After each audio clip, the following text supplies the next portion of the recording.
Eu mudei no ano de 1989 para Santa Teresa de Goiás e eu deixei um dos melhores trabalhos que eu tive na minha vida, que era ser publicitário da Brahma Chopp, no centro-oeste do país.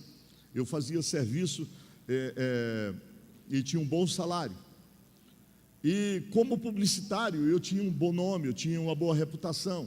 E eu deixei tudo isso para pastorear em Santa Teresa de Goiás, uma cidade que estava deixando de ter 6.000 habitantes para ter menos de 4.000 habitantes, porque duas empresas grandes estavam fechando, que eram as transportadoras Rápido 900 e Motonove, que eles, quando tinha estrada de chão ali para Minasul, então aquelas transportadoras tinha base em Santa Teresa, porque dali chegava e eles colocavam nas carretas da BR-153 para levar, para exportar e também para os grandes centros, o amianto que era tirado em Minasul.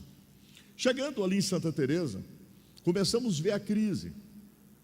No início tudo era muito caro, aluguel e tudo, porque tinha muitos funcionários, aquelas empresas davam mais de 2.000 empregos naquela cidade. Aí, em seguida, nós sofremos a falta de dinheiro. Foi também um tempo de crise do governo Fernando Collor, foi um tempo de crise da moeda do cruzeiro, que também foi o tempo que prendeu o dinheiro das pessoas no banco. Eu tinha reservas, meu dinheiro, eu perdi dinheiro naquela época, tanto na Cachego, como também no dinheiro que eu tinha numa poupança no Banco do Brasil, que eu tinha feito para mim ter a minha reserva no pastoreio. Esse dinheiro ficou preso, e quando eu recebi lá na frente, esse dinheiro veio também já deteriorado pela inflação. Em resumo, se você deixasse um emprego que você ganha 15 salários, fizesse uma reserva para você viver 2 anos, e quando você tivesse ali 6 meses no trabalho, ou seja, pastoreando, você já não tivesse mais esse dinheiro, e você tivesse que trabalhar para pagar o aluguel da igreja, o aluguel da casa, vem cá, você ia dizer assim: que Deus é esse? Que Deus é esse? Mulher grávida, filho nascendo, as pessoas zombando de você, as igrejas te perseguindo.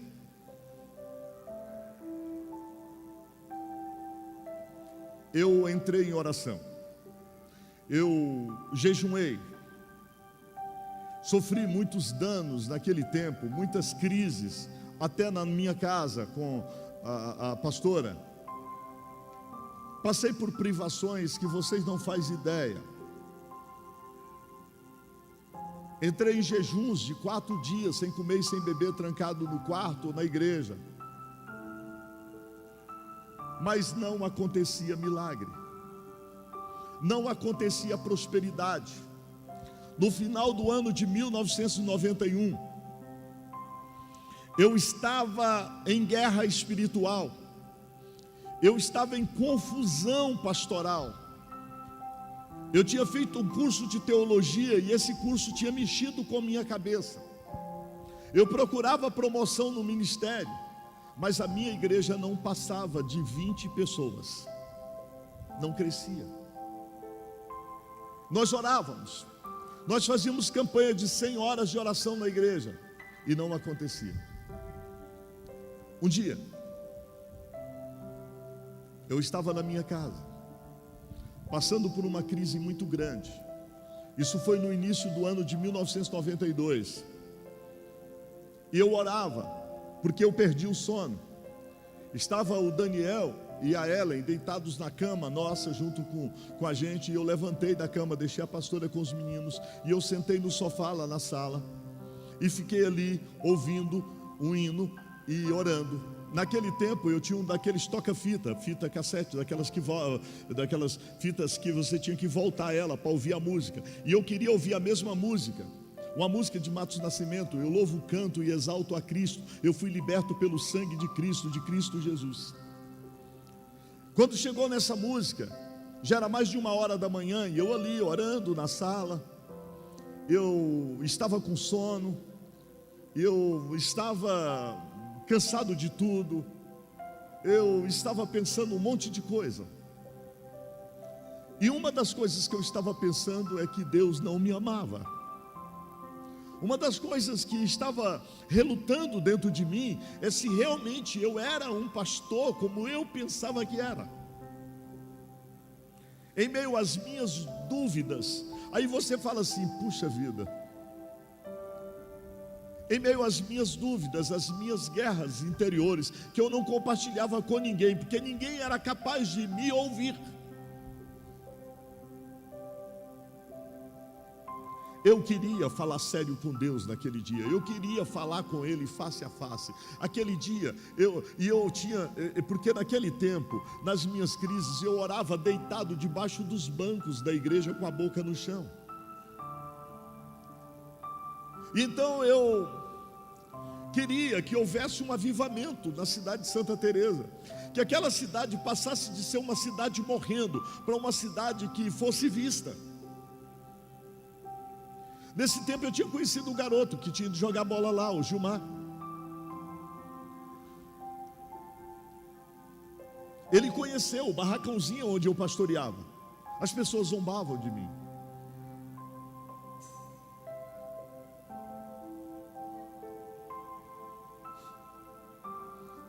Quando chegou nessa música do Matos Nascimento, naquele tempo Matos Nascimento estava no maior sucesso, e eu comecei a ouvir essa música e voltava a fita e eu via.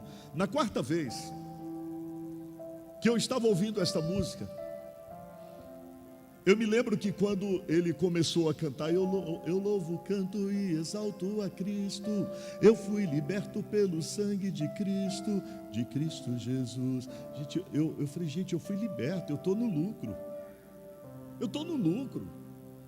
Eu comecei a remoer, porque eu sempre estava pensando: eu larguei meu emprego, eu larguei minha segurança, eu larguei a minha empresa, eu larguei isso, eu larguei aquilo. Eu sempre estava vendo as coisas que eu tinha abrido mão, e eu não tinha parado para pensar das coisas que eu tinha como lucro em ter abrido mão. Eu estava olhando para pessoas, para o que pessoas pensavam de mim, o que pessoas falavam de mim, mas eu não estava olhando para o trabalho nobre que eu estava fazendo na vida do Emerson, da Eunice, do Eurípides, do José Aparecido. Eu não estava vendo o trabalho maravilhoso que eu estava fazendo na vida de Diane, de Eurivan, de Reudes. Eu não estava olhando isso. Eu só estava olhando para o que eu não tinha. E quando você começa a olhar para o que você não tem, ou por aquilo que supostamente você achou que perdeu, você para de ver a semente que você tem para plantar, porque o que você perdeu, ou o que você não tem, não é a sua vida, mas o que você tem é sua semente para ser o que você sonha em ter. Naquela madrugada eu descobri, do jeito mais difícil que se pode imaginar, eu estava bravo com Deus e comecei a falar coisas. Disse: ou tu aparece aqui, ou eu largo tudo, ou tu dá um jeito de fazer alguma coisa agora e acaba com esse silêncio, ou então eu deixo isso aqui e largo tudo, porque eu estou no lucro, mas eu não aceito isso assim. E foi quando eu me calei ouvindo a música e comecei a dizer: Senhor, me perdoe, me desculpe, eu estou no lucro, eu estou vivo, eu vou fazer muito, eu sou jovem, eu só tenho 20 e poucos anos, eu vou fazer muito, Senhor, eu vou viver, me dá uma chance, não olha para o que eu falei. E quando eu fui voltar à música novamente, eu fiz silêncio. E quando eu voltei à música, eu percebi que era como se eu estivesse em cima de uma lâmpada dessa. O chão todo estava claro como uma lâmpada dessa dentro da casa. Eu levantei os meus olhos e olhei na sala onde eu estava, e aquele clarão tinha tomado tudo, que eu olhei do sofá para o corredor, para a porta, para o corredor até a cozinha. Da porta da cozinha, lá dentro da cozinha, tinha um anjo de uns 3 metros de altura, com a mão sobre a espada.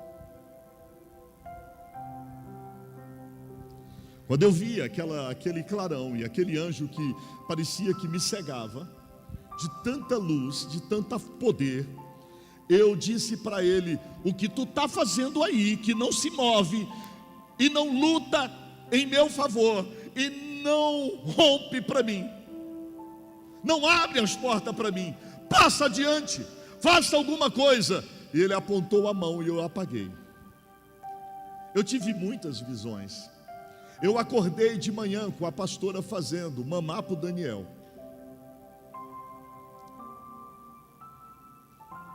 E a minha vida foi mudada naquela madrugada. As coisas começaram a acontecer sem eu perceber. Quando eu dava fé, irmãos, tinha dia que chegava caminhão cheio de tijolo na igreja. Não sabia quem tinha mandado. As pessoas vinham ajudar a construção sem eu pedir. Eu passei de rejeitado a amado por todo mundo ali. E as pessoas que estavam ao meu redor deles, hoje tem 5 grandes pastores e pastoras. Aquela igreja gerou mais pastor titular do que essa daqui. É a igreja da nossa regional que tem mais filhos na fé, que são pastores à frente da obra de nossa região.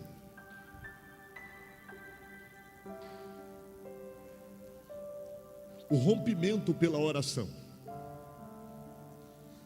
O tempo que você gasta em oração acelera o tempo que você gasta sofrendo. Você vai alcançar o resultado. Você precisa voltar a orar de novo. Se você parou de orar, você tem que voltar a orar em nome de Jesus. Você tem que voltar a orar em nome de Jesus. Você tem que voltar a orar em nome de Jesus. Se você já buscou o Espírito Santo e não teve a experiência que queria, não desista, porque Deus está vindo ao seu encontro. Deus está vindo ao seu encontro. Você dá um passo em direção a Deus e Ele anda milhões de quilômetros nas galáxias em sua direção. O movimento na direção de Deus causa mudança no universo. Quem está me entendendo? Quem quer receber? Queridos, enquanto muita gente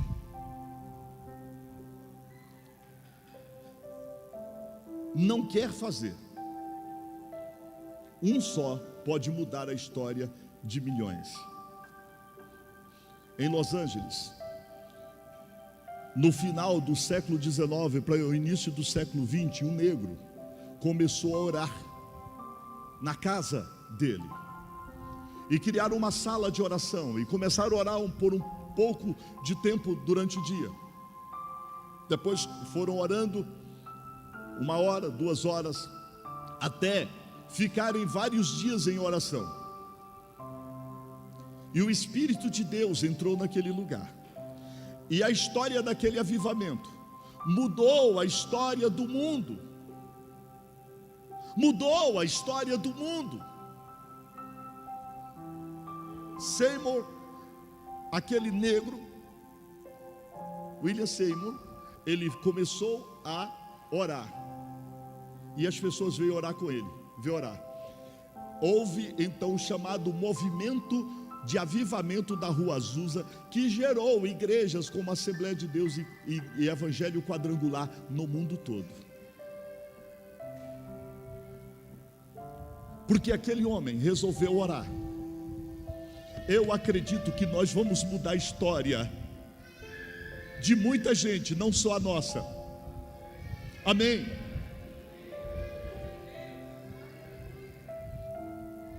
Conta-se a história que na Irlanda tinha um homem que, no tempo dos lampiões,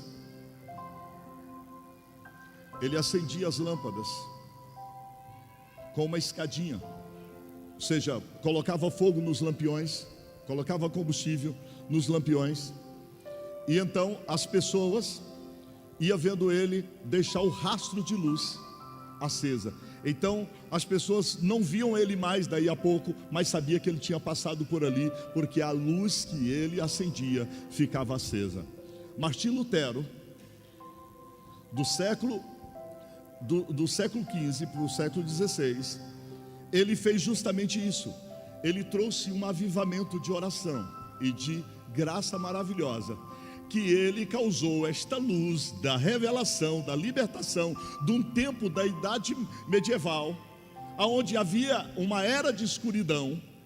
Houve luz, porque aquele homem orou e resolveu mudar o que estava ao redor dele. Eu quero te perguntar, você aceita esse mundinho ou você quer mudar? Porque eu quero que você termine esse projeto de vida comigo com sede de mudança. E para isso você precisa começar a orar hoje mesmo.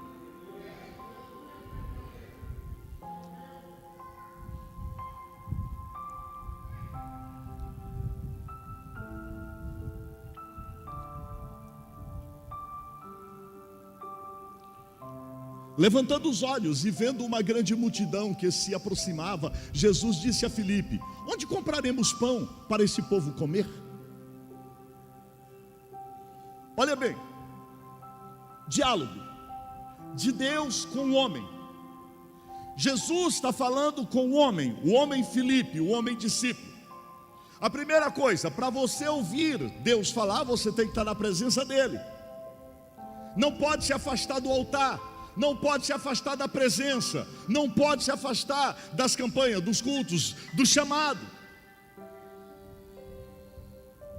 Não pode se ausentar das fileiras, da linha de frente da guerra. Pastor, não questione, não fique falando. Questionamento, explicação é para anular a verdade que é imperativa sobre nós. Um chamado de Deus, não fuja dele. Veja bem, Jesus pergunta para Filipe. Filipe vai orar.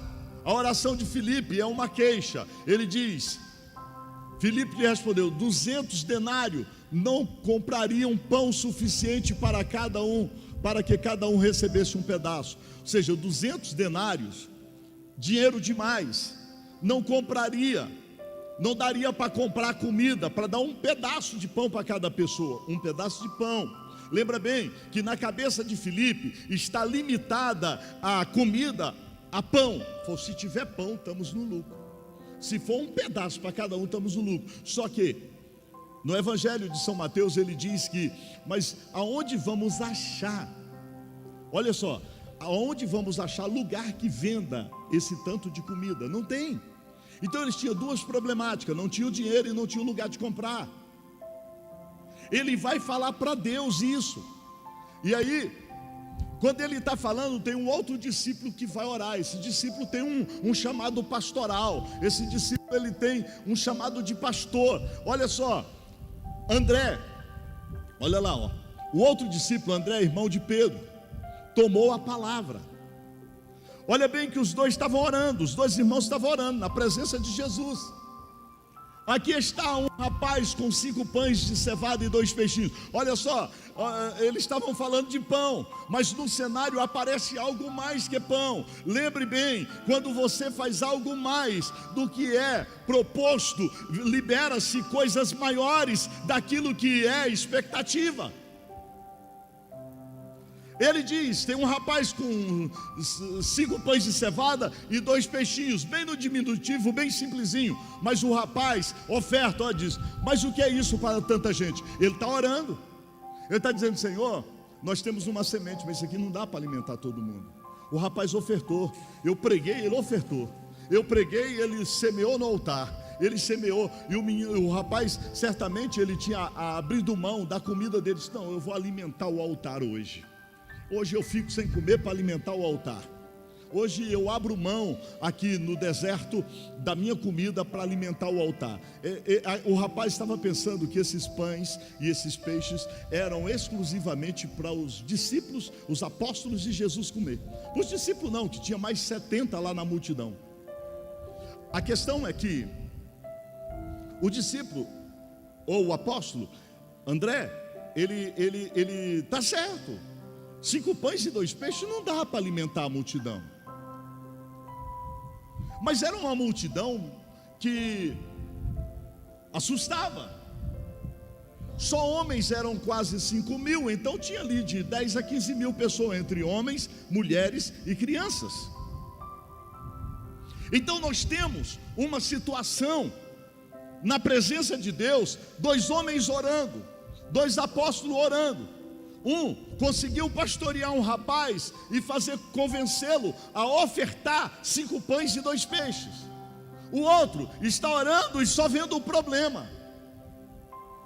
Ele está vendo que não tem lugar de comprar, e ele está vendo que o dinheiro também não existe. O outro acha uma semente: vamos garantir o lado nosso aqui do pastoreio, nós já vamos comer esses 5 pão e esses pães, esses 2 peixinhos, e tudo bem. Ele disse: para a multidão não dá, mas para nós aqui já resolve. Mas Jesus, ele trabalha da além da visão do pastor. Deus trabalha da além da visão do pastor. É por isso que a gente precisa de você fazendo o projeto de vida. Por quê? Porque Deus vai trabalhar da além da minha visão de evangelista, da além da minha visão de discipulador. Deus vai trabalhar fortalecendo o mercado. Fortalece o mercado e fortalece o altar. Fortalece a sua empresa e fortalece o altar. Fortalece a sua profissão e fortalece o altar. Você é dizimista, você é ofertante, fortalece você, alegra seu coração, e você leva alegria a outras pessoas e almas se convertem. Deus está vendo o negócio ajustado. Eu, pastor, não vejo, preciso orar. Você não vê, precisamos orar. Mas quando nós somos encorajados em um desafio, o céu se move e coisas grandes acontecem. Você diz: eu vou ser empresário, e Deus diz: eu fortaleço o mercado e fortaleço o altar.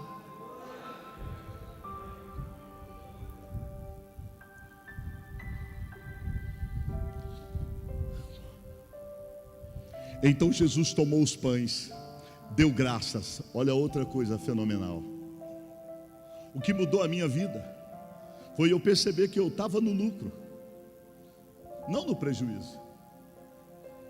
Você é o que você enxerga que você é. Se você é uma pessoa que se vê no prejuízo, se você é uma pessoa que se vê vítima, então você é isso. Uma pessoa prejudicada, prejuízo prejudicado. Uma pessoa prejudicada. Se você se sente perseguido, então você é uma pessoa perseguida. Se você sente que é uma pessoa injustiçada, então você vai viver injustiça. Mas se você perceber que você está no lucro, se você perceber que tem na escadaria da vida degraus abaixo com pessoas querendo estar no seu lugar, você quer uma boa? Tem gente agora entubado que gostaria de estar sentado aqui no culto dando glória. Tem gente agora que daria glória pelo ar que você respira por baixo dessa máscara, porque ele está com um respirador no hospital. Tem gente que gostaria de estar sentado aqui com a expectativa proporcional que você tem, porque o médico já olhou no exame e disse: você não tem mais do que 30 dias de vida. Tem gente que está morrendo, tem gente que não tem comida, tem gente que não tem saída, e eles estão lutando para viver. E eu pergunto: você está ou não está no lucro? Mas se você começar a alimentar a cultura do vitimismo, vítima do governo, vítima do vírus, do coronavírus, vítima desse mundo tenebroso, você não vai ver o Deus que te fortalece e cuida de você no deserto. Preste bem atenção, ele deu graças. Jesus estava nos ensinando como fazer o negócio. Era 5 pães e 2 peixes. Olha, tem uma semente. Eu tenho uma semente, se alguém semeou, então eu tenho uma colheita. O Deus multiplicador estava ali. Sabe, gente, não tinha nada, não tinha semente nenhuma no deserto. O povo levantava de manhã e recolhia de lençóis felpa de um porvilho com gosto de mel. Era o maná que caía do céu. Deus alimentou aquele povo 40 anos. Ele não cobrou taxa nenhuma disso. Na sexta-feira tinha porção dupla para o sábado. O maná não apodrecia. Deus é o Deus que conserva a riqueza nas suas mãos e ela não apodrece. Era o Deus, e Jesus vai provar que Ele é o mesmo do deserto. Ele é o mesmo de Abraão, de Isaac e de Israel. Ele é o Deus de Moisés no deserto. Ele vai provar e Ele dá graças e diz: olha, achei a semente para provar que eu sou Deus. E Ele dá graças, Ele dá graças, Ele dá graças. E eu imagino que Ele cita: eu dou graças por este rapaz que semeou esses 5 pães e esses 2 peixes. Eu dou graças porque alguém entendeu o chamado. Mas se não tem Filipe e André orando ali, não acontecia. Tinha 12 apóstolos, mas tinha 2 que estavam ali, atentos ao problema. Deus não vai tratar com quem não se importa, com coitadinho, com vítima. Deus vai tratar com aqueles que quer romper, com aqueles que quer subir um monte, com aqueles que vão oferecer o Isaac.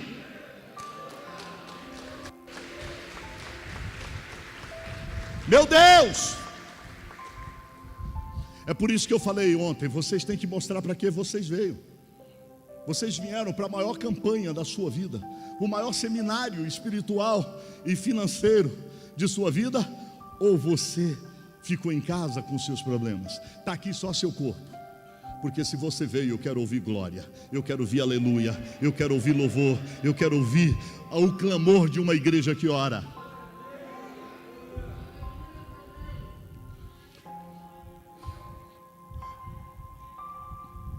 Olha bem, Ele fez com os pães e com os peixes.